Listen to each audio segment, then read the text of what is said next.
Hello, I am Nitya Dubey and welcome back to my channel. Um, as I announced, I am going to discuss the second part of this topic, that is carbon and its compound. So the second part is basically started with the versatile nature of carbon. Okay, so first of all we need to discuss 3 points in this under this subtopic. First, the catenation. Second, the bonding, and third, the tetravalency of carbon. So in the case of catenation, what is catenation?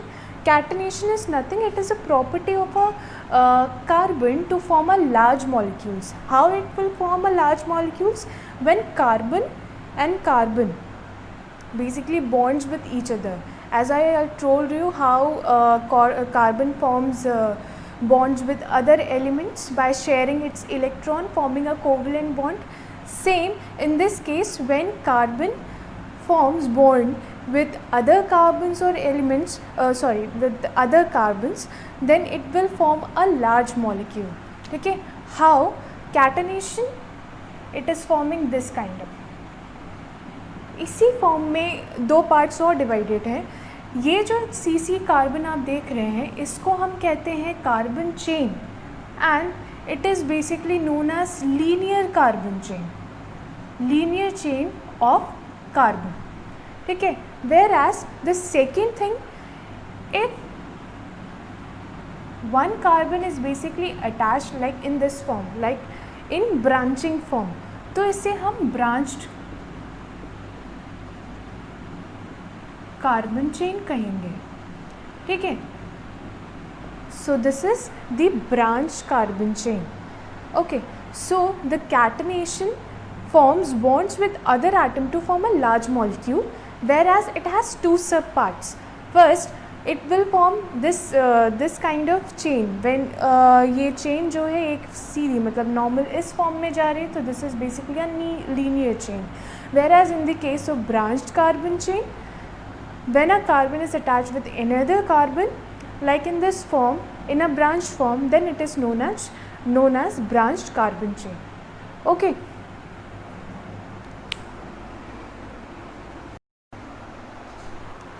Now the second point is bonding. In carbon we can see the bond formation. In this bond formation, it will going to form a single bond with other carbon, and it also forms double bond and triple bond with the other carbons. ठीक है. How it will form, इसके बारे में बाद में बताऊंगी. So अगर हम ये देखते हैं कि जो हमारा कार्बन है, ओके, कार्बन जब एक सिंगल बॉन्ड बनाता है तो हम इसे सैचुरेटेड कार्बन कंपाउंड कहेंगे. ओके. जब ये बॉन्डिंग दो कार्बन्स के बीच में इस तरह की होती है, that is it is forming two bonds in between two carbons, then it is known as double bond. And if it is forming triple bond with the other carbon, then it is known as triple bond. ठीक है.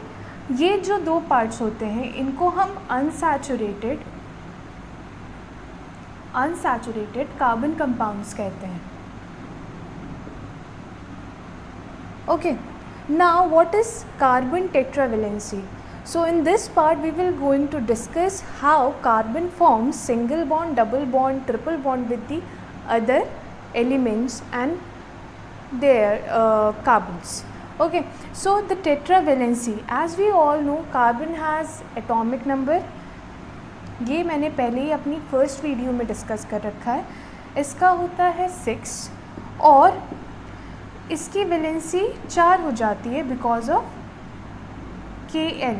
ये L सब shell में आएगा, तो इसकी basically 4 valency होती है because of the presence of 4 electron in its outermost shell, and there are other more reasons. So please go through my first video. Okay. तो यहाँ पे कार्बन हमारा क्या है, 4 है, means tetra. Tetravalency is nothing, tetra means 4. Okay. Valent means valency.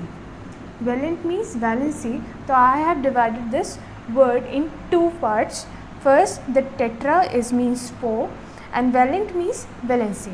So carbon can also form bonds with nitrogen, sulfur, halogens and many other elements. Halogens are nothing, they are basically the negative, electronegative atoms, that is they are mainly 4 halogen atom.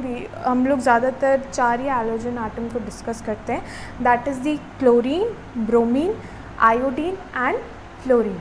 ठीक है. So in the so this is basically the versatile nature of carbon, how it forms bonds with other carbons and with other elements. So these are the 3 main points of the versatility of the carbon.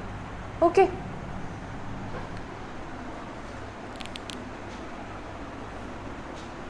So in addition to the versatility of carbon, I would like to say that the bond that carbon forms with most other elements are very strong, making these compounds exceptionally stable.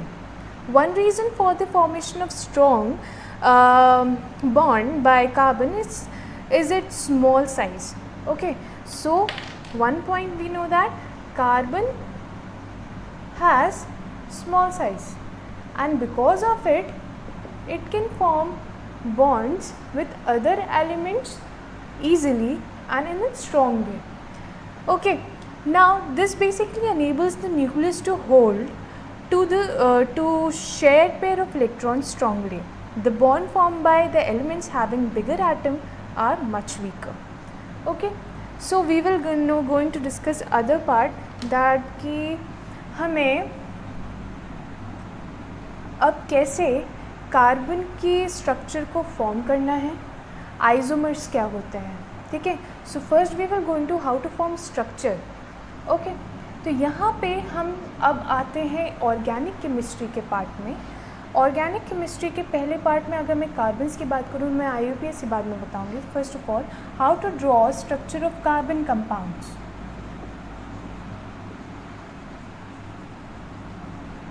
How to draw structure of carbon compounds. Okay.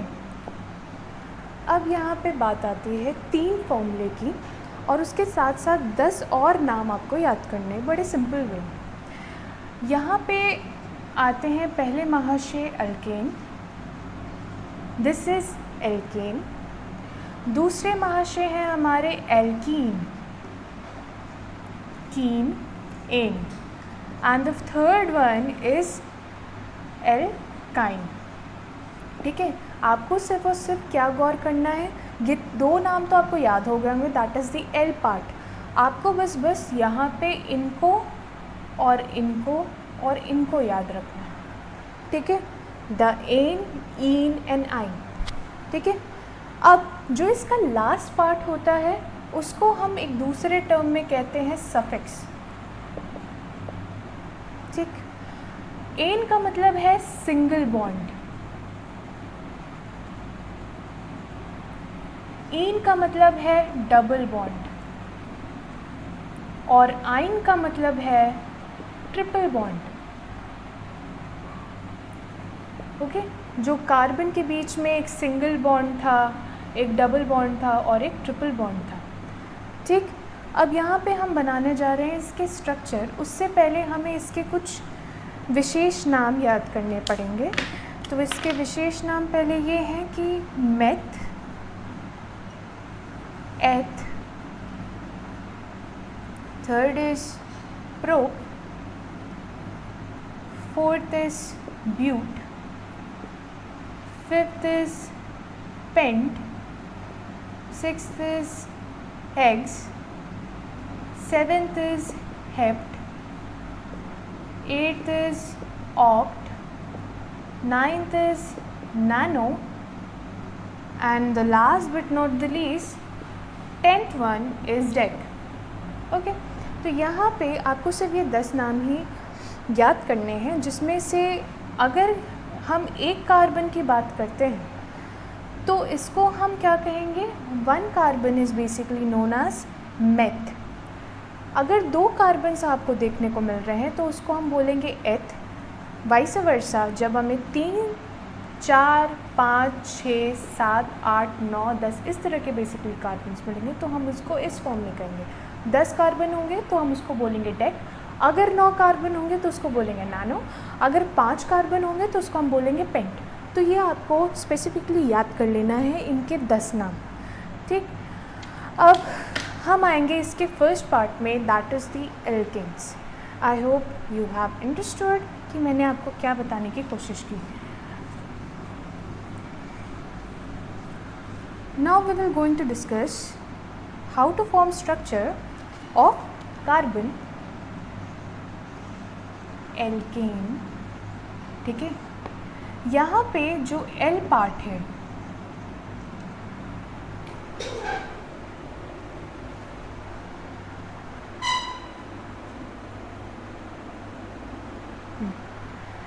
मैं check कर रही थी recording हो रही है कि नहीं। हाँ, यहाँ पे जो L पार्ट है इसको हम बेसिकली क्या बोलेंगे, L part is basically nothing, it is basically the CH, means कि यहाँ पे कितने एल्काइल बन रहे हैं। L का मतलब होता है एल्काइल। अब एल्काइल का मतलब मैं बताऊँगी कि कैसे इसको कहते हैं, ठीक है। अब यहाँ पे बात आती है एल्केन्स की। L मीन्स और एन आपका हम जानते हैं इसको और दूसरे नाम से कहते हैं सफिक्स, ठीक है। तो ऐसे कि हमने 10 के 10 नाम याद कर लिए हैं कार्बन के, तो अब हम देखेंगे कि किस तरह से इसका स्ट्रक्चर फॉर्म करते हैं। इसका एक सिंपल सा फॉर्मूला होता है, बहुत आसान सा है, अभी आपको मैं 2 बार में याद करा दूँगी। पहला इसका है CnH2n+2, ठीक है। अब इसकी भी एक ट्रिक है कि किस तरह से हम पहचान पाए कि पर्टिकुलर कंपाउंड जो हमें एग्ज़ाम में दिया गया है वो एल्केन है, एल्कीन है कि एल्काइन है, ठीक है। तो इसका जो एल्केन का फॉर्मूला है वो है Cn, ठीक है। C यहाँ पे हमारा कार्बन है, ठीक है। यहाँ पे हमें कितने नंबर ऑफ़ कार्बन्स देखने हैं, ठीक है, नंबर ऑफ़ कार्बन्स। ये हमारा हो गया हाइड्रोजन, ये हो गया that is the twice form of the number of hydrogen. ये हमारा हो गया एज इट इज़ नंबर किसका, हाइड्रोजन का, ठीक है।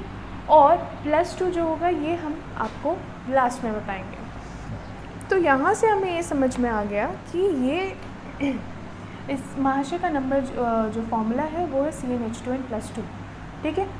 अब यहाँ पे देखेंगे जब हम पहले कार्बन की बात करें, सपोज़ किसी कंपाउंड में एक कार्बन प्रेजेंट है, ठीक है। यूजुअली हम मीथेन के बारे में सुने,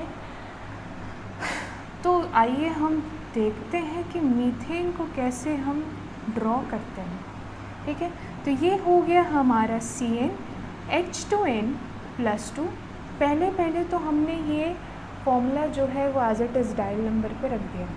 अब यहाँ पे हम रखेंगे n = 1, ठीक, क्योंकि हमें सिर्फ अभी एक कार्बन के बारे में के विषय में चर्चा करनी है।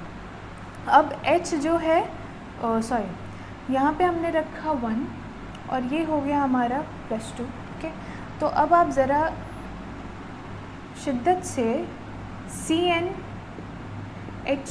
× 1+2 इस तरह से आप रख दीजिए, ठीक है।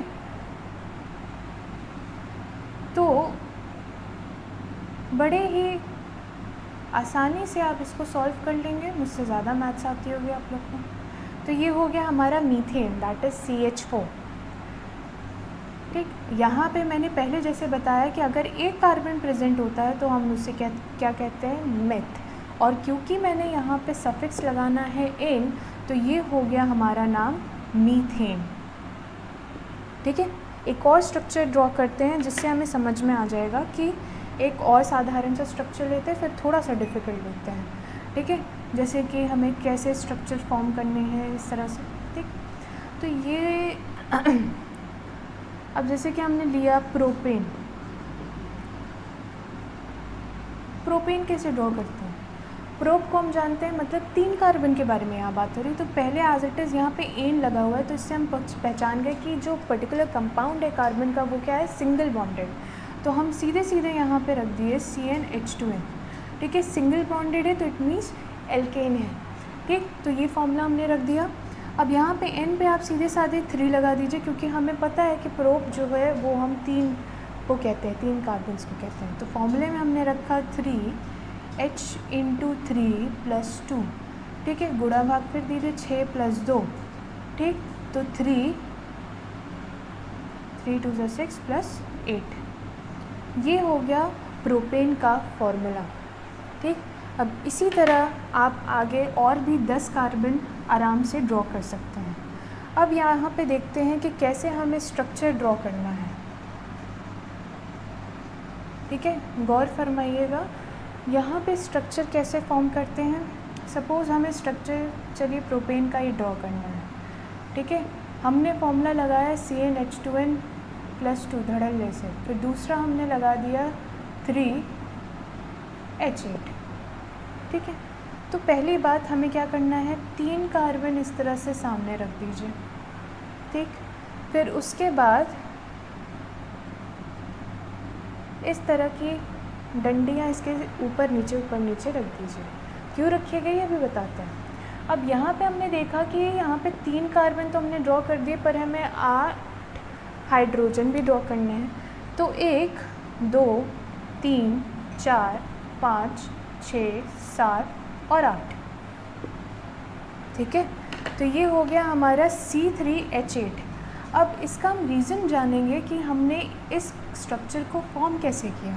तो यहाँ पे हमने जब 2 कार्बन्स को आमने सामने रखा तो we know that carbon is tetravalent in nature, okay, that I already told you in my first video कि how to form bond in between 2 carbons, okay. So it is basically the sharing of electron. When it share their electron, then it will form a bond in between them, ठीक है। And we know that there are some more bond present like in this form, ठीक है। We know that we can bond hydrogen in this form while sharing one electron from this of the carbon with the another electron of this hydrogen, okay. So that's why we can put carbon in this form, okay. So I guess you people have understood how to form structures of carbon alkane. Now we will come to our second topic, that is alkene, okay. So how to draw a structure of alkene, that is double bond, ठीक। Suppose देखिए यहाँ पे alkene में आप शुरुआती दौर से हम मेथ से स्टार्ट कर सकते हैं, ठीक है। पर एल्कीन में हमें दूसरे कार्बन से स्टार्ट करना पड़ेगा सीखना। क्यों, देखते हैं।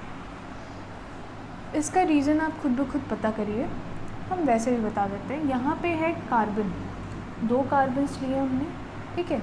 अब यहाँ पे हम डिस्कस करेंगे कार्बन जो है वो डबल बॉन्ड कैसे बनाता है। यहाँ पे आए अब हम डबल बॉन्ड कार्बन पर। हमें यहाँ पे 2 इसके इलेक्ट्रॉन्स आमने सामने रख देना, ठीक है। क्यों, क्योंकि हमने आपको बताया था कि चाहे वो नाइट्रोजन और ऑक्सीजन या कार्बन, अगर उनको डबल फॉर्म करना है, बॉन्ड फॉर्म करना है, तो हमें इलेक्ट्रॉन्स उनके अकॉर्डिंग एडजस्ट करने पड़ते हैं। तो यहाँ पे हमने कार्बन लिया, ये दोनों अपने बॉन्ड फॉर्मेशन कर लेंगे। क्या कर लेंगे, बॉन्ड फॉर्मेशन। अब यहाँ पे 2 कार्बन्स के बीच में डबल बॉन्ड आ गया। अब यहाँ पे बचता है 2 और इलेक्ट्रॉन्स। तो ये जो 2 इलेक्ट्रॉन्स होंगे वो फिर हाइड्रोजन के साथ बॉन्ड करेंगे। हमें ये पता है कि जब हाइड्रोजन और कार्बन, ये 2 पार्ट्स, ये 2 जो ऐसे एलिमेंट्स हैं वो बेसिकली जान है हमारे ऑर्गेनिक केमिस्ट्री के, इसीलिए इसको कंबाइंड फॉर्म में हम कहते हैं हाइड्रोकार्बन्स। क्या कहते हैं, हाइड्रोकार्बन्स। तो आपको जितने भी ऑर्गेनिक केमिस्ट्री में कंपाउंड्स मिलेंगे दे कंटेन हाइड्रोकार्बन्स, ठीक है, यूजुअली मोस्ट ऑफ दी। तो यहाँ पे हाइड्रोजन के साथ इसकी बॉन्डिंग कर देंगे। ये हमें पता है कि कैसे हाइड्रोजन के साथ बॉन्ड करते हैं। So this is the structure of 2 carbon, जिसको हम क्या बोलेंगे, हमें पता है कि 2 कार्बन्स को हम क्या कहते हैं, इथ, ठीक है। और यहाँ पे हम सफिक्स रखेंगे ene. So this structure is known as ethene, okay. So let's draw the structure of methene. How to draw the structure of methane. यहाँ पे हमने देखा कि डबल बॉन्ड हमें फॉर्म करना है, ठीक है। अगर हम मीथेन ड्रॉ करते हैं, suppose methane that is the meth part of the ene, तो यहाँ पे हम देखेंगे एक कार्बन हमने रखा, हमें डबल बॉन्ड फॉर्म करना है, तो हमारे बगल में तो दूसरा कोई डबल बॉन्ड है ही नहीं, सॉरी कार्बन है नहीं जिसके साथ हम बॉन्ड फॉर्म करेंगे, इसीलिए हम ethene say that is the eighth part से हम स्टार्ट करते हैं, ठीक है। इसी तरह हम आगे, हाँ, इसका जो फॉर्मूला है वो है CnH2n। एल्केन का क्या था, CnH2n +2, ये किसका था, एल्केन का। क्योंकि यहाँ पे +2 इसलिए हट गया ऊपर वाले फॉर्मूले में क्योंकि इसके दो जो एटम्स, दो इलेक्ट्रॉन्स थे वो तो बॉन्डिंग में चले गए। यहाँ पे तो दो कार्बन्स के बीच में हम इस तरह से इथेन ड्रॉ कर रहे थे, पर एल्केन के केस में हम यहाँ पे डबल बॉन्ड C इस फॉर्म में ड्रॉ कर रहे हैं, जिसमें दो इलेक्ट्रॉन्स जो हैं वो इस टेट्रावेलेंट कार्बन के यूटिलाइज हो गए, जिसकी वजह से यहाँ पे हमने -2 से इसको डिडक्ट कर दिया, तो हमारा फॉर्मूला हो गया CnH2n। ओके, अब हम आते हैं, I discuss one more in example, like in the case of propene. Prop, that is 3 carbon is the double bond. It basically indicates the double bond. Now we have to draw a prop. First we have to draw 3 carbons, ठीक है। उससे पहले हमें इसको फॉर्मूले में रखना है, ठीक है। तो यहाँ पे हमने रखा 3H2 × 3, दिस इज़ 3 6, ठीक है। 2 कार्बन्स नहीं है, याद कीजिएगा जब मैंने प्रोपेन बनाया था एल्केन में तो यहाँ पे 3C3H8 था, अब क्योंकि इसकी बॉन्डिंग में चला गया तो इसीलिए 3C3H6 हो जाएगा।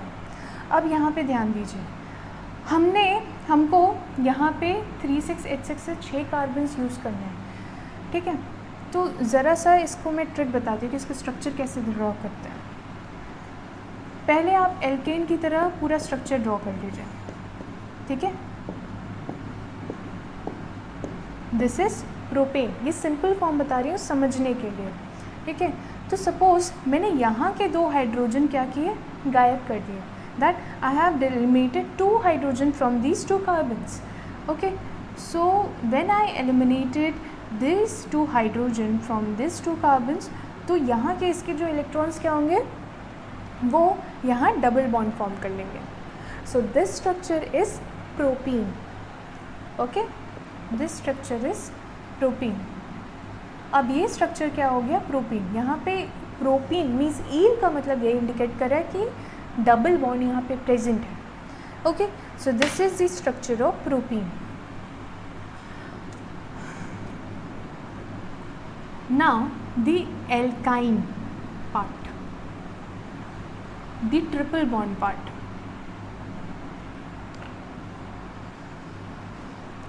एल्काइन फॉर्मूला देखिए इसका, CnH2n -2। अब यहाँ पे तो हमें क्या बनाना है, 3 मीन्स ट्रिपल बॉन्ड। तो मानी बात है 2 और इलेक्ट्रॉन्स लगेंगे एक बॉन्ड को फॉर्म करने में, मीन्स यहाँ पे ट्रिपल बॉन्ड को फॉर्म करने में हमें क्या चाहिए, 2 और इलेक्ट्रॉन्स। कैसे कि यहाँ पे मैंने रख दिया इस तरह से, ये हमारा स्ट्रक्चर हो गया ईथेन का। सपोज 2 हाइड्रोजन हमने यहाँ से एलिमिनेट किए तो ये बन गया डबल बॉन्ड, ठीक है। 2 हाइड्रोजन हमने यहाँ से एलिमिनेट किए तो ये हो गया हमारा triple bond. So this is alkyne, ठीक है। तो यहाँ पे हम क्योंकि देख रहे हैं कि 2 कार्बन्स हैं, तो दिस इज़ एथ, और यहाँ पे इसका सफिक्स क्या हो गया, आइन। So this is ethyne, okay. एक और एग्जाम्पल लेते हैं प्रोपाइन का, ठीक है। 3 कार्बन्स हमने यहाँ पे लिए, ठीक। अब सिंपल सा यहाँ पे हमने एल्केन का स्ट्रक्चर ड्रॉ कर दिया। ये जैसे हमें मैथ्स में फॉर्मूले में प्लस गुना भाग करना होता है तो हम इसको रफ साइड में कर सकते हैं। सपोज़ अगर किसी को डायरेक्टली, ये प्रैक्टिस करने पे आएगा, प्रैक्टिस आप करेंगे तो आपको इस तरह से रफली नहीं ड्रॉ करना पड़ेगा, आप सीधे सीधे जो है फॉर्मूला पुट करेंगे और स्ट्रक्चर ड्रॉ कर लेंगे। तो हमें यहाँ से 2 हाइड्रोजन्स ऊपर से हटाने हैं, डबल बॉन्ड बन गया, और 2 हाइड्रोजन्स नीचे से हटाने हैं, ये बन गया हमारा triple bond. Okay, so this structure is known as propyne. So I guess you people understood how to draw the structures of alkane, alkene and alkyne। ये दोनों हमारे क्या होते हैं? Unsaturated carbon compounds,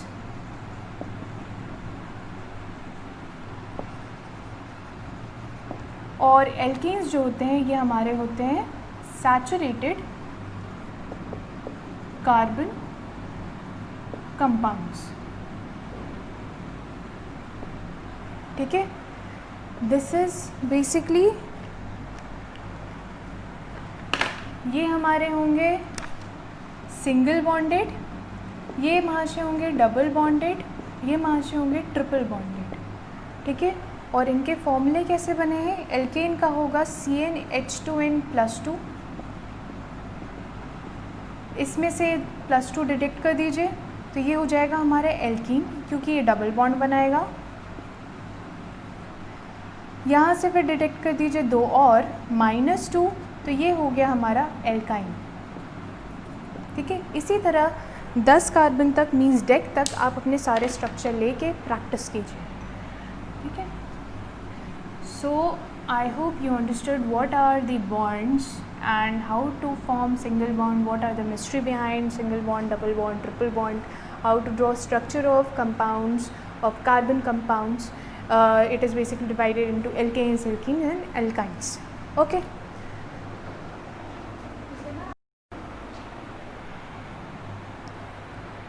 now the last topic of this part 2 is basically the structure of isomers and the heteroatoms. Okay, now what are structural isomers? It is a very simple topic. Isomers, structural isomers, what these are basically the identical, they have the identical molecular formula with different structures. So what does that mean? Means अगर मैं यहाँ पे structure draw कर रही हूँ C3H8 का, ठीक है, हमें ये क्या पता है C3H8, अगर यहाँ पे मैं ड्रॉ कर रही हूँ C4H10 का, दिस इज़ ब्यूटेन। ठीक है, 4 कार्बन से ब्यूट, तो यहाँ पे एन लगा हुआ है क्योंकि इसका फॉर्मूला अगर देखिए CnH2n जा रहा है, दिस इज़ CnH2n+2, तो ये हमारा है एल्केन। ठीक है, मैंने सपोज़ प्रोपेन और ब्यूटेन से स्टार्ट किया, तो पहले हम यहाँ पे स्टार्ट करते हैं। सपोज़ मैंने ब्यूटेन स्ट्रक्चर लिया C4H10, हम इसका स्ट्रक्चर ड्रॉ करेंगे।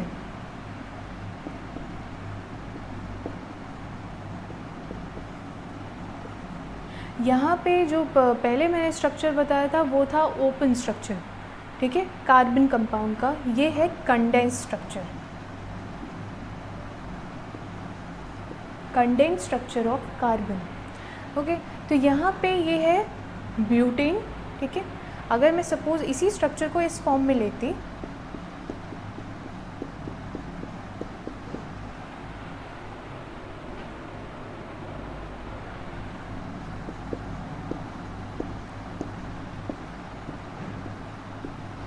तो ये हमारा होता ओपन चेन स्ट्रक्चर। अगर मैं इसी स्ट्रक्चर, जैसे यहाँ पे 3 कार्बन है तो मैंने यहाँ पे CH3 लिख दिया। ठीक है, हमेशा हमें ये ध्यान रखना है कि जहाँ बॉन्ड 2 कार्बन्स के बीच में बॉन्ड बना होना चाहिए। अगर मैं यहाँ पे इस तरह से लिख दूँ तो ये गलत है। ठीक है, क्योंकि बॉन्डिंग हमारी कार्बन कार्बन के बीच में हो रही है, कार्बन हाइड्रोजन के बीच में नहीं हो रही है, 2 कार्बन्स के बीच में अगर जब हम बात करें तो यहाँ पे CH3 है, CH2 है, CH3 है, this is the structure of butane. अब यहाँ पे हमें बात करनी है कि हमें पता है कि इसका जो मॉलिक्यूलर फॉर्मूला है, ये क्या है हमारा मॉलिक्यूलर फॉर्मूला। ठीक है, इनका कहना है कि स्ट्रक्चरल आइसोमर्स जो होते हैं उनका मॉलिक्यूलर फॉर्मूला जो है वो एक जैसा होता है, पर अगर हम इसका स्ट्रक्चर ड्रॉ करें तो ये जो हमने स्ट्रक्चर इसका फॉर्म किया है ये डिफरेंट स्ट्रक्चर शो करता है। कहने का मतलब क्या है, ये तो इसका कंडेंस फॉर्म हो गया।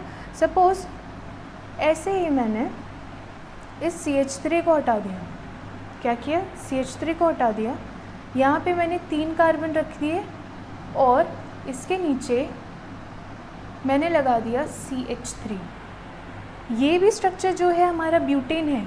और इससे पहले भी मैंने जो ड्रॉ किया था, देखिए इससे पहले भी जो मैंने ड्रॉ किया था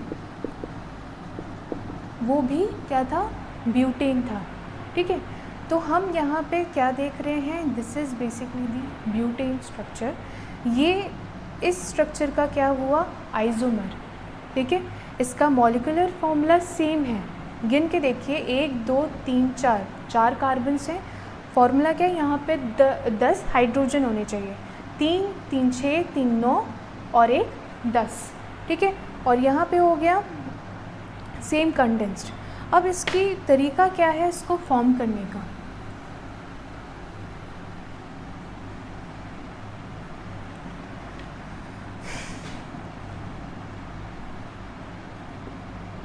इसका सिर्फ और सिर्फ एक ही आइसोमर जो है बन सकता है। ठीक है, इसका मैंने आइसोमर क्या बनाया था,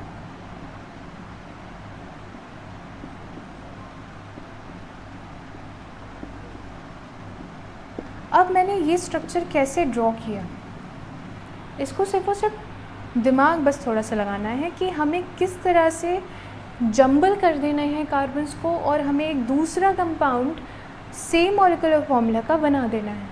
ठीक है, तो मैंने क्या किया, इस कार्बन को मैंने बस इसके नीचे लटका दिया। ठीक है, अब हमें ये भी ध्यान रखना है कि हर एक कार्बन जो है वो कार्बन की टेट्रावेलेंसी को सेटिस्फाई कर रहा है कि नहीं। तो यहाँ पे हो गया हमारा CH3 और ये एक बॉन्ड के साथ हो गया C4 कार्बन, टेट्रावेलेंसी इसकी कंप्लीट हो गई इस कार्बन की। अगर मैं इस कार्बन को देखूं तो 1 2 3 4, ठीक है, तो इसकी भी टेट्रावेलेंसी जो है कंप्लीट हो गई। ठीक है, आपको जब इतना ध्यान रखना है कि आप कोई भी कंपाउंड जब बनाते हैं ब्रांच फॉर्म में, जैसे कि मैंने ये ले लिया, ठीक है, अब मुझे इसमें ब्रांचिंग शो करनी है, हम एक और यही एक इस तरह का मिथाइल पार्ट लगाना है। ठीक है, तो यहाँ पे हमें ये ध्यान रखना है कि कार्बन की टेट्रावेलेंसी हमेशा सेटिस्फाई होनी चाहिए। तो हमें यहाँ पे एक बॉन्ड बनाना है, तो इसमें से हम इस तरह से एक हाइड्रोजन हटा देंगे और यहाँ पे दूसरा इसी का पार्ट लगा देंगे। ठीक है, बस हमें सिर्फ एक हाइड्रोजन उसमें से डिडक्ट कर देना है और यहाँ पे चाहे वो किसी तरह का भी एलिमेंट हो या कंपाउंड हो, हमें यहाँ पे एज इट इज़ लगा देना है। तो हमें ये ध्यान रखना है, सिंपल सी ट्रिक है, अगर हमें कोई भी ऐसा कंपाउंड बनाना है जिसमें ब्रांचिंग प्रेजेंट हो तो उस पर्टिकुलर कार्बन पे हमें उसका एक और हाइड्रोजन बस हटा के बस नीचे उसको एज इट इज़ लगा देना है। ठीक है, तो ये हो गया हमारा आइसोमर ऑफ ब्यूटेन। अब इसका सिर्फ और सिर्फ एक ही आइसोमर बन सकता है, क्यों? क्योंकि आप देख रहे हैं इसमें सिर्फ और सिर्फ कितने प्रेजेंट हैं, 4 कार्बन्स। तो मानी बात है, मैं जंबल जो है सिर्फ एक ही तरीके से कर सकती हूँ कि मैंने यहाँ पे सीधे सीधे एक कार्बन यहाँ पे लगा दिया, एक मिथाइल ग्रुप यहाँ पे लगा दिया। ठीक है, अब मैं इधर लगाऊंगी तो कार्बन की टेट्रावेलेंसी सेटिस्फाई नहीं होगी, यहाँ लगाऊंगी तो नहीं सेटिस्फाई होगी। इसीलिए सिर्फ और सिर्फ हमें यहाँ पे यही स्ट्रक्चर जो है एक आइसोमर ही मिल पाएगा। तो butane has only 1 isomer. Suppose मैं एक और एग्जांपल लेती हूँ इसी का थोड़ा बड़ा पार्ट, दैट इज़ पेंटेन। ठीक है, हमने इसका कंडेंस स्ट्रक्चर धड़ल्ले से ड्रॉ कर दिया, हमने 5 कार्बन सीधे सीधे रख दिए। ठीक है, ये इनकी ताजपोशी हो गई 3 हाइड्रोजन से, उसके बीच के जितनी है 2 हाइड्रोजन्स, सिंपल सा। ठीक है, तो ये हो गया CH3 आप एज इट इज़ 2 रख दीजिए और फिर 3 कार्बन बीच में रख दीजिए, this is the pentane structure. अब यहाँ पे मैं कितने तरीके से इन कार्बन्स को जंबल कर सकती हूँ, 2 तरीके से। क्यों? क्योंकि मेरे पास 5 कार्बन्स हैं। सपोज़ मैंने इस मिथाइल ग्रुप को इसके नीचे लगा दिया, तो मैंने यहाँ से इसको हटा दिया। ठीक है, इसके पास एक हाइड्रोजन मैंने रख दिया, इसका हाइड्रोजन मैंने इसको दे दिया। ठीक, अब यहाँ पे हो गया CH3 CH2 CH3। हो गए 5 कार्बन, 1 2 3 4 5, ठीक है। सो ये हो गया एक आइसोमर। अब मेरे पास एक और ऑप्शन है इस मिथाइल ग्रुप को इधर शिफ्ट करने का, ठीक है। तो सपोज मैंने